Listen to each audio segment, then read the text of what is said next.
अयोध्या जमीन खरीद मामले में बड़ा अपडेट है। विवादित जमीन पर पहुंचे हैं मुस्लिम समुदाय के लोग और लोगों ने वक्फ की जमीन होने का दावा किया है। जमीन को गलत तरीके से रजिस्ट्री कराने का दावा किया जा रहा है। बड़ी खबर, विवादित जमीन पर मुस्लिम समुदाय के लोग पहुंचे हैं।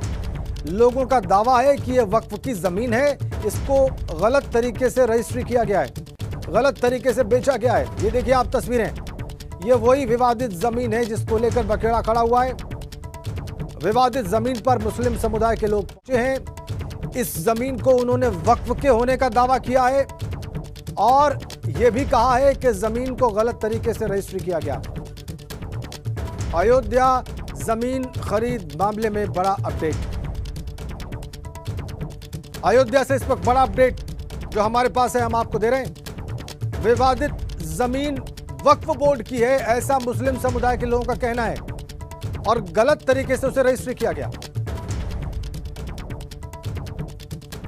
अयोध्या में ट्रस्ट की तरफ से खरीदी जमीन की कीमत को लेकर विवाद अभी खत्म भी नहीं हुआ कि यहां पर एक नया विवाद खड़ा होता नजर आ रहा है। हमारे साथ में इस समय मुस्लिम समुदाय से जुड़े कुछ लोग हैं जो उसी जमीन पर मौजूद हैं जिसकी कीमत को लेकर विवाद चल रहा है।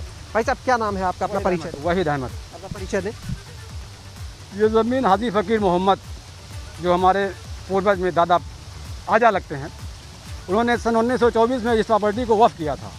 रजिस्टर्ड वफ़नामे के तहत ये प्रॉपर्टी वफ़ हुई थी। उसके बाद जब सुन्नी सेंटर वक्फ बोर्ड की नियुक्त हुई तो सुन्नी सेंटर वक्फ बोर्ड में भी ये प्रॉपर्टी दफ़ा 37 पे उनके रजिस्टर में दर्ज है। आज भी दफ़ा 37 रजिस्टर्ड सुन्नी सेंटर वक्फ बोर्ड के दफ़ा 37 में दर्ज है और रजिस्टर्ड वफ़नामे में भी ये प्रॉपर्टी दर्ज है। क्योंकि ख़ानदान के लोग इसके अध्यक्ष और मुतवल्ली होते रहे। हमारे यहाँ एक महमूद आलम साहब मुतवल्ली हुए इस खानदान के। उनके मरने के बाद उनके 4 लड़के थे, महफूज आलम, फिरोज आलम, जावेद आलम और नूर आलम। इन लोगों ने इस प्रॉपर्टी को वास्तन दर्ज करा लिया और उसके बाद सन 2017 में इस प्रॉपर्टी को बैनामा कर दिया हारिस पाठक, कुसुम पाठक के नाम, जो कि उस वक्त अपर आयुक्त महोदय फैज़ाबाद मंडल फैज़ाबाद के यहाँ से यथास्थिति का स्टे था। उसके बावजूद इन लोगों ने इसको बैनामा कर दिया और इस पर आपत्ति हम लोग ख़ानदान की तरफ से, हाजी फ़कीर मोहम्मद के ख़ानदान की तरफ से इस पर आपत्ति की गई और जो आपत्ति नायब तहसीलदार के यहाँ अभी तक चल रही थी। 19 अप्रैल 2014 को डिसाइड किया इन्होंने कि ये प्रॉपर्टी वफ़ की नहीं है, ये प्रॉपर्टी हाजी फ़कीर मोहम्मद के ख़ानदान की नहीं है। ये कहते हुए हमारे अपील को, मुकदमे को खारिज कर दिया इन्होंने, जो कि ये सारे कागजात सबूतों सहित हम आपको दिखाएंगे। तो क्या इसी वजह से ये ज़मीन अब तक एग्रीमेंट नहीं हो पा रहा? जी हाँ, इसी वजह से ये प्रॉपर्टी अभी तक दाखिल खारिज नहीं। आपका परिचय, आप कौन है? ज़मीन से जुड़े, किस तरह जुड़े? जिन्होंने इस प्रॉपर्टी को वफ़ किया था, हम उन्हीं के ख़ानदान से हैं, वो हमारे आजा थे। तो आपने देखा किस तरह से इनका कहना है कि ज़मीन जो थी ये वफ़ की थी और इसका अभी मुकदमा भी चल रहा है, गलत तरीके से इसकी रजिस्ट्री की गई है। कैमरा सहयोगी प्रमोद के साथ शैलेश अरोरा, ABP गंगा, अयोध्या। और अयोध्या जमीन मामले में मेयर ऋषिकेश उपाध्याय का बयान भी आया है। जमीन का ये पूरा मामला राजनीतिक है, ये उनका कहना है। जिन्हें मंदिर से मतलब नहीं, उन्होंने निराधार आरोप लगाए हैं। जमीन को बाजार मूल्य से बहुत कम पर खरीद लिया गया है। इस समय अयोध्या में जमीन के दाम बहुत तेजी से बढ़ रहे हैं और ऋषिकेश उपाध्याय जो कि विटनेस भी हैं दोनों ही ट्रांजैक्शंस के, दोनों ही बैनामों के, और अयोध्या के मेयर भी हैं, उनका यह कहना है कि राजनीतिक आरोप है। हमारे साथ में इस समय अयोध्या के मेयर ऋषिकेश उपाध्याय जी मौजूद हैं, हम उनसे बात करेंगे। ऋषिकेश जी, जानना चाहेंगे कि क्या पूरा मामला, आखिर ये विवाद क्यों हो रहा है?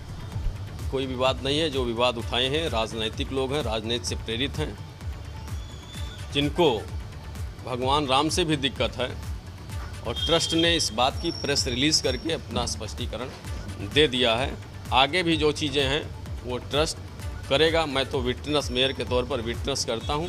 इसके अलावा भी मंदिरों के जो वहाँ हम लोगों ने विनिमय किया है उसमें मैं विटनेस किया हूँ। समझना चाहेंगे इस चीज़ को कि आखिर ये जो अंतर है जिसको लेकर विवाद उठा के 2 करोड़ में ली, असल मूल्य 5 करोड़ 80 लाख और बेचा 18.5, ये अंतर क्यों दिख रहा है?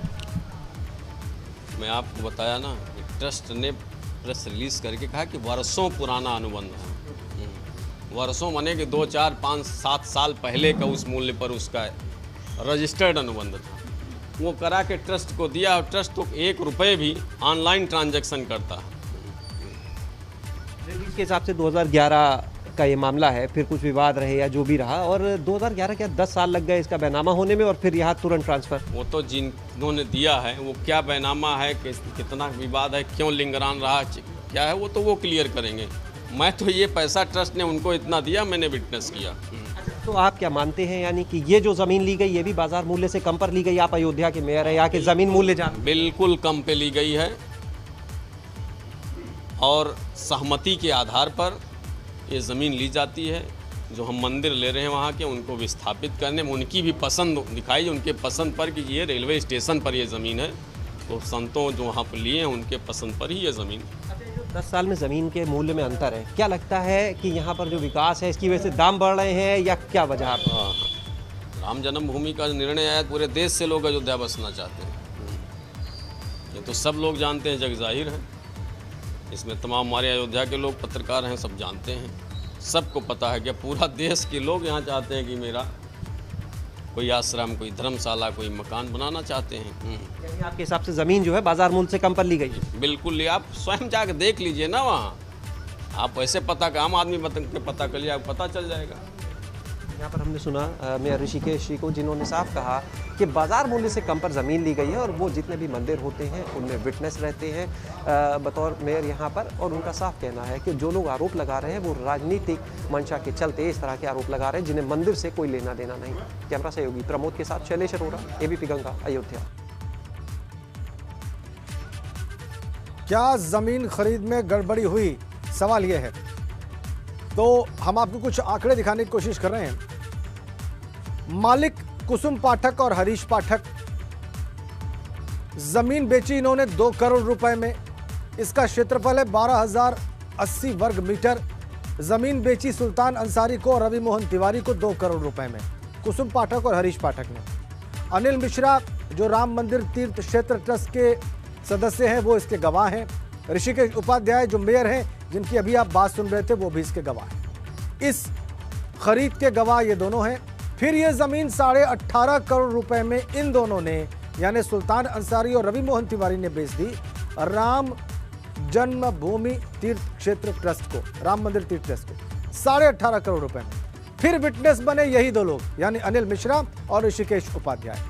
अनिल मिश्रा मेंबर है राम मंदिर तीर्थ क्षेत्र ट्रस्ट के, ऋषिकेश उपाध्याय मेयर हैं अयोध्या के।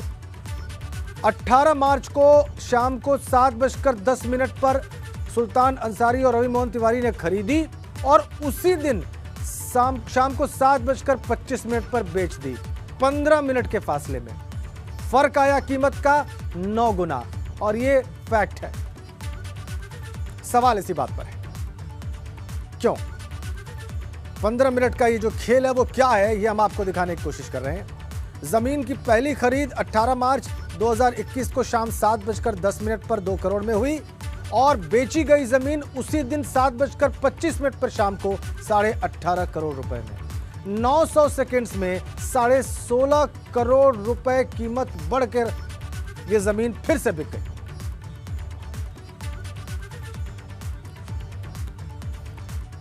इस मामले को लेकर प्रियंका गांधी ने भी ट्वीट किया है।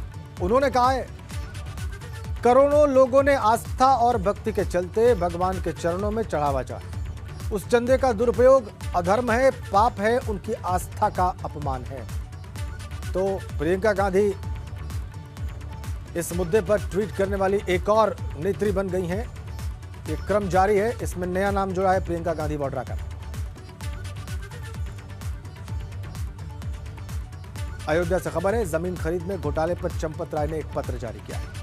जमीन को खुले बाजार मूल्य से बहुत कम में खरीदा गया, ये इस पत्र में उन्होंने बताने की कोशिश की और कहा है कि वास्तु दोष को ठीक करने के लिए आसपास की जमीन को खरीदा गया। राजनीतिक लोग भ्रम फैलाने के लिए जनता को गुमराह कर रहे हैं। इस पत्र के जरिए उन्होंने अपना और ट्रस्ट का डिफेंस प्रस्तुत किया इस सारे मामले पर। उनका यह कहना है कि वास्तु दोष को खत्म करने के लिए आसपास की जमीनें खरीदी गई, मार्केट रेट से कम पर यह जमीन खरीदी गई और राजनीतिक लोग बेवजह इसको मुद्दा बना रहे हैं।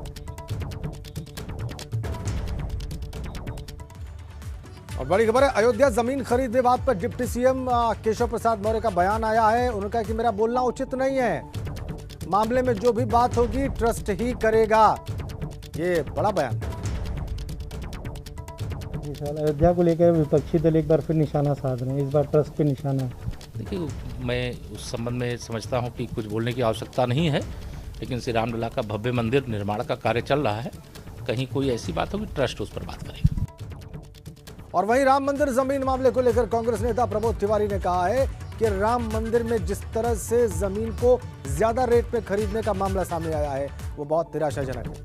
सुप्रीम कोर्ट के उन रिटायर्ड जजों से इस मामले की जांच कराई जानी चाहिए जिन्होंने फैसला दिया था।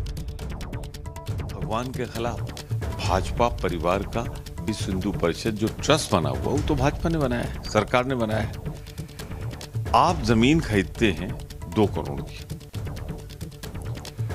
और कुछ सेकंड कुछ मिनट में उसी जगह उसी जमीन को आप बेच कितने में रहे हैं? लगभग 18 करोड़ 50 लाख। तो 9 गुना से ज्यादा, 900% से ज्यादा। प्रतापगढ़ से दुखद खबर है, एबीपी गंगा संवाददाता सुलभ श्रीवास्तव की संदिग्ध मौत हुई है। 2 दिन पहले ही सुलभ ने अपनी हत्या की आशंका जताई थी। शराब माफिया से खौफ को लेकर नुकसान की आशंका जताई थी। एबीपी गंगा संवाददाता सुलभ श्रीवास्तव ने एडीजी प्रयागराज जोन को चिट्ठी भी लिखी थी, अवगत कराया था। सड़क हादसे में एबीपी गंगा संवाददाता के निधन की वजह बारिश की वजह से सड़क पर फिसलन होने से पलटकर मौत होना बताया जा रहा है।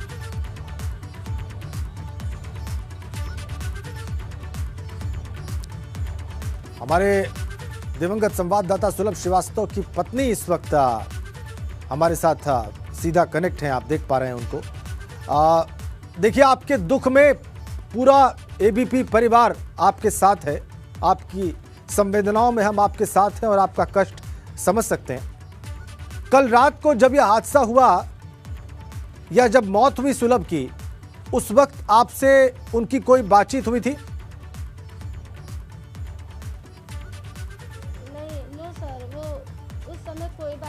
वो यहाँ से खबर बनाने के लिए 6:30 बजे निकले।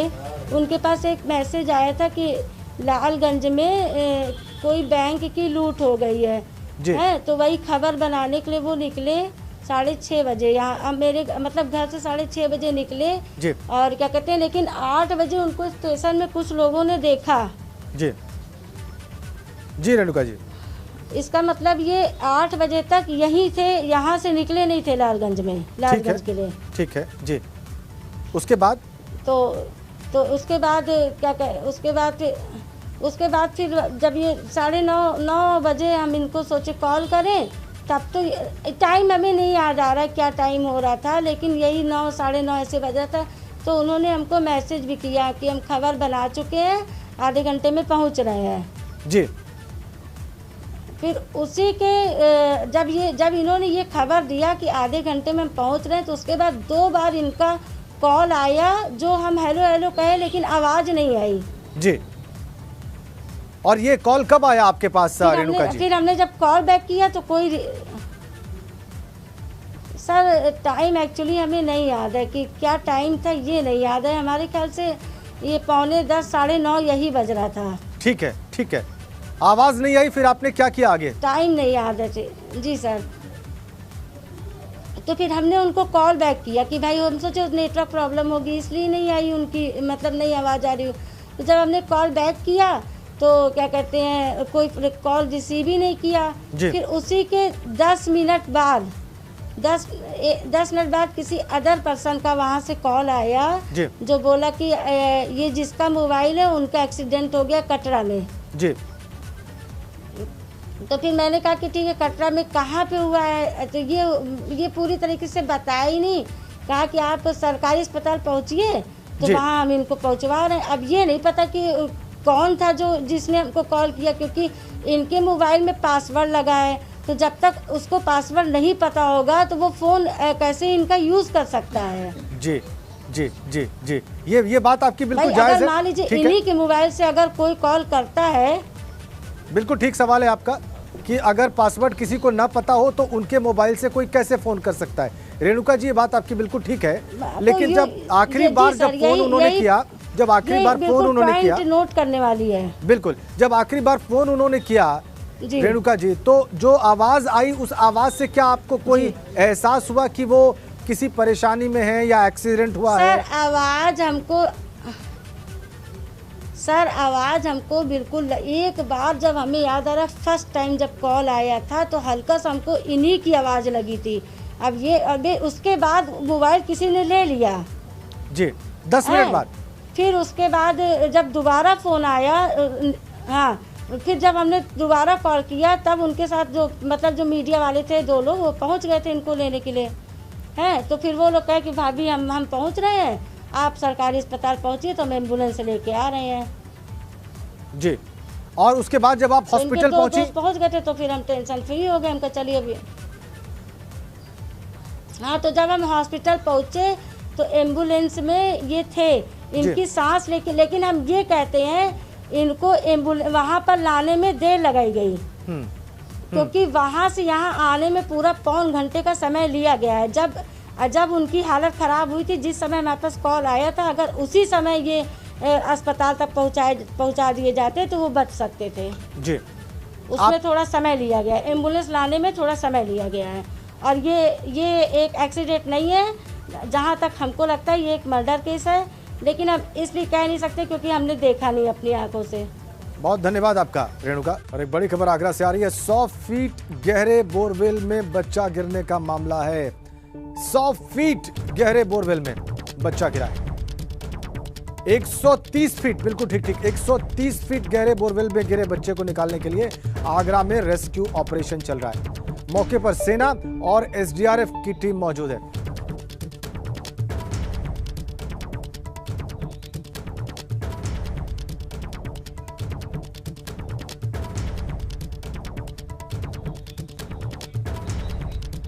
तो 100 फीट से ज्यादा गहरे बोरवेल में बच्चा फंसा हुआ है। आप देखिए कैसे रेस्क्यू ऑपरेशन चल रहा है। पाइपलाइन से बच्चे को ऑक्सीजन देने की कोशिश है। थाना निबोहरा इलाके के अंतर्गत ये एक गांव का मामला है। हम सीधा आगरा चलेंगे नितिन के पास। हमारे संवाददाता इस वक्त वहां से सीधा कनेक्ट हैं।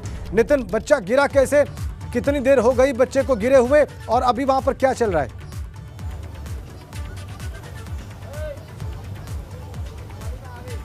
देखिए राजेंद्र, इस समय फुल स्विंग पर इस समय रेस्क्यू ऑपरेशन चल रहा है।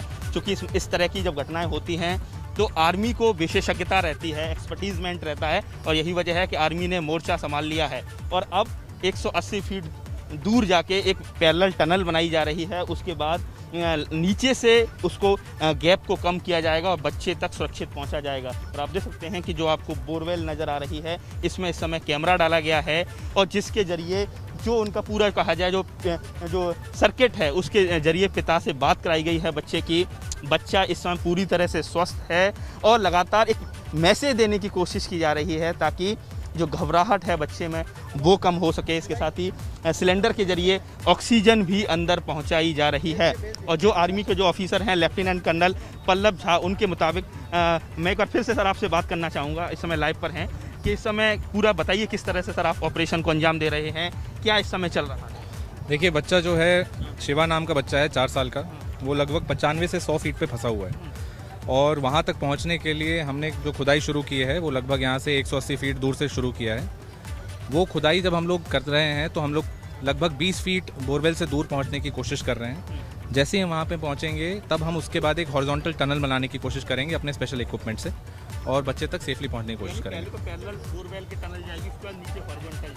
हाँ, लेकिन पैरेलल इतना गहरा खोदने के लिए पॉसिबिलिटि नहीं है, तो हमको एक 45 डिग्री एंगल पे दूर से खोदना पड़ेगा, तब हम उस डेप्थ तक पहुँच पाएंगे। इस तरह सर आप कैमरा भी अंदर डाला गया है, तो इस समय क्या बच्चा, आपने उसकी फादर से भी बात कराई है, तो क्या प्रॉपर कम्युनिकेशन हो पा रहा है? देखिए, बच्चे को हम देख पा रहे हैं। अभी हमने अपना स्पेशल कैमरा डाला है जिसपे हम दोनों साइड कम्युनिकेट कर सकते हैं, और उस कैमरे से हमको ये पता चला है कि बच्चा ठीक है और वो मूवमेंट कर रहा है, अपने हाथ से थोड़ा जो सर पे मिट्टी है वो भी हटा रहा है। और बच्चे के फादर से हम वहाँ पे आवाज़ पहुँचा रहे हैं ताकि वो बच्चा थोड़ा तसल्ली में रहे, घबराए नहीं। और इस तरह से सर ऑक्सीजन की कमी ना रहे, फीडिंग प्रॉपर खाना पीना खाता रहे, घबराए नहीं, छोटा सा बच्चा है, मासूम बच्चा है, तो इसके लिए क्या क्या जुगत की जा रही है, क्या प्रयास किए जा रहे हैं? देखिए, सबसे पहले उस गहराई पे ऑक्सीजन बहुत कम है, तो ऑक्सीजन सप्लाई करने के लिए हमारे को सिविल एडमिनिस्ट्रेशन से ऑक्सीजन सप्लाई मिला है और ये जो है हम अपने पाइप के ज़रिए कंटिन्यूस वहाँ पे सप्लाई हो रहा है ताकि बच्चे को ऑक्सीजन की कमी नहीं हो। जहाँ तक खाने पीने का सवाल है, पहले हम बच्चे से कॉन्टैक्ट एस्टैब्लिश कर रहे हैं। एक बार बच्चा थोड़ा स्थिर हो जाएगा अपने फादर की आवाज़ सुन के, उसके बाद पानी या खाने की छोटी बॉटल हम लोअर करेंगे और हम कंटिन्यूस मॉनिटर करते रहेंगे कि बच्चा खा रहा है, पी रहा है, ताकि वो तसल्ली से रहे। सर क्या एक्सपेक्टेड टाइम है आपका टनल को खोदना, उसके बाद वो 45 डिग्री से उसको पहुंचना, बिल्कुल हॉरिजॉन्टल करना? देखिए, इस पे कुछ कमेंट किया नहीं जा सकता बिकॉज ये सॉइल कंडीशन पे डिपेंड करता है, लेकिन हमारा प्राइमरी फोकस यहाँ पे है सेफ्टी। तो हम कोई भी हड़बड़ी में काम नहीं करेंगे या कोई टाइमलाइन मीट करने की कोशिश नहीं करेंगे। हमारा मेन एम है बच्चे को सेफली निकालना, पूरी तरह से बच्चे को सुरक्षित निकालना। तो आप समझ सकते हैं कि किस तरह से आर्मी ने मोर्चा संभाल लिया है। पूरी टीम आर्मी की नज़र आ रही है। ये सारे लोग जो एक्सपर्ट्स हैं, कई सारे ऑपरेशंस में इस तरह की चीज़ों को लेकर पहले भी लगातार वो ड्रिलिंग से लेकर टनल ऑपरेशन तमाम रहते हैं, तो कहीं ना कहीं एक एक्सपर्टीजमेंट है, एक विशेषज्ञता रहती है आर्मी की। और यही वजह है, आप देख सकते हैं कि पूरी तरह से कॉर्डन ऑफ कर दिया गया है। जितने भी ग्रामीण हैं उनको दूर कर दिया गया है। छोटे लाल ने अपनी जो कहा जाए यहाँ जो दूसरी बोरवेल की दूसरी समर लगाई और ये पानी छोड़ना शुरू कर दिया। तो ऐसे में कल बताया जा रहा है यहाँ से पाइप खींचे गए हैं, लेकिन इसको प्रॉपर तरीके से गड्ढे को भरा नहीं गया है। और आपने याद होगा कि जिस तरीके से पहले घटना आई थी प्रिंस की, और उसके बाद पूरे देश में उस घटना ने सुर्खियां बटोरी, लेकिन फिर भी कई सारे ऐसे लोग हैं जो लापरवाह हैं। और सबसे बड़ी बात यह है कि छोटेलाल की खुद की ये कई बोरवेल है, और ऐसे में लगातार परिजनों का जो रो कर बुरा हाल था, लेकिन अब पिता से बात कराई है। आर्मी के जो तमाम जो अफसर जवान लगे हुए हैं, बिल्कुल अभी हमने सर्किट लगाया गया है आर्मी ऑफिसर को। नितिन, अभी हमने आर्मी ऑफिसर को बात करते हुए देखा, वो कह रहे हैं कि हमने पिता से बात कराई है ताकि बच्चा स्थिर रहे, उसको संबल मिले, और इसी बीच में वो लोग वहां बच्चे तक पहुंचने के प्रयास में सफल हो जाएं, उसे सुरक्षित बाहर निकाल लें। बहुत धन्यवाद नितिन आपका इन जानकारियों के लिए। आपने जो तस्वीर दिखाई और पूरी यूनिट वहां पर आर्मी और एसडीआरएफ की लगी हुई है, बहुत एक नाजुक काम वो कर रहे हैं। 4 साल के बच्चे को बहुत गहरे 100 फीट से ज़्यादा गहरे बोरवेल से बाहर निकालने का। हमारी समस्त शुभकामनाएं उनके साथ हैं। इस बुलेटिन में फिलहाल इतना ही।